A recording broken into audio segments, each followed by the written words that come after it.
lot of times people ask us, what's the best way to potty train a small dog?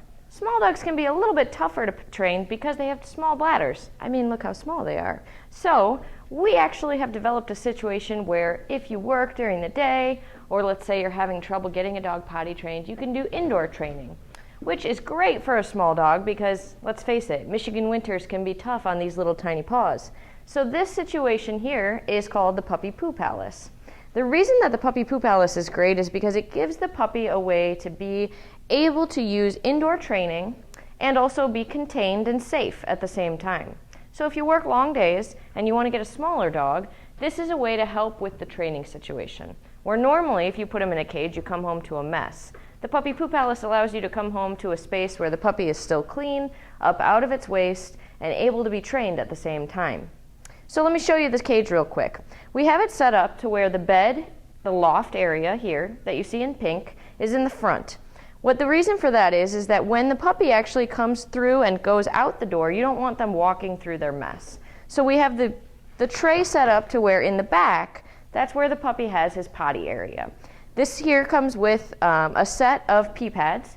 These pads are replaceable. You can pull these clips off and put the clips back on to keep the pad in place. That way it's not going to be everywhere all over the cage. So the puppy can then walk and go potty on this pad.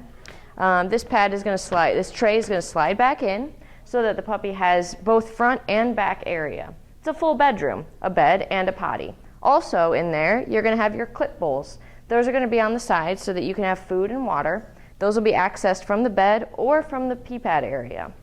So the dog has full access to those while they're in their cage. This cage is actually also collapsible. You can take it with you when you travel. The bed does come out. You can also wash the bed so that if there is by chance waste that gets on the bed, it's easy to go ahead and wash and disinfect. And for your larger breeds, we also sell a kennel that comes actually with a loft, and it also comes with a divider. So my advice on kennel training big dogs is that you use the divider to block it off to where the dog has just enough space to stand up, lay down, and turn a full circle. Now, big dogs are different than our small breeds because they can hold their bladder a little bit longer. So what the divider does is it gives the dog just enough space to have a bed and to hold their bladder until you get home or until you get back from your errand to take them outside and make sure that they can go potty. So as the dog grows, you can then move the divider back in the cage and give them more and more space. When the dog's fully trained, they can have the choice to either have the loft or the area on the plastic tray.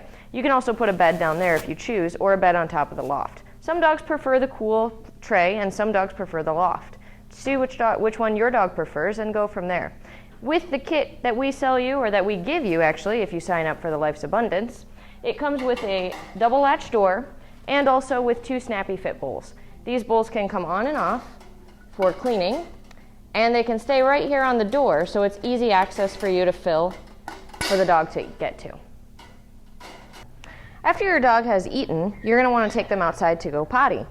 My advice is always to let your puppy rest in their cage for about 15 minutes after eating to make sure that they have time to digest. That way you're setting them up for success. When you take them outside, they'll be ready to go potty.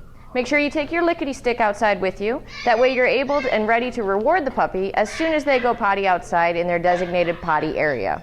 Always remember to take your leash and collar off before you put the dog in the cage, especially your collar, because otherwise the puppy can get hung. As you see, they get curious, and if they had a collar on and it got stuck on something, it could be very dangerous for the little guy. So I always leave my leash and collar connected. That way I don't ever lose my leash, and I know right where it is when I need it. I hang it right by the door of the cage so that when I open the door, I'm ready to take the puppy outside.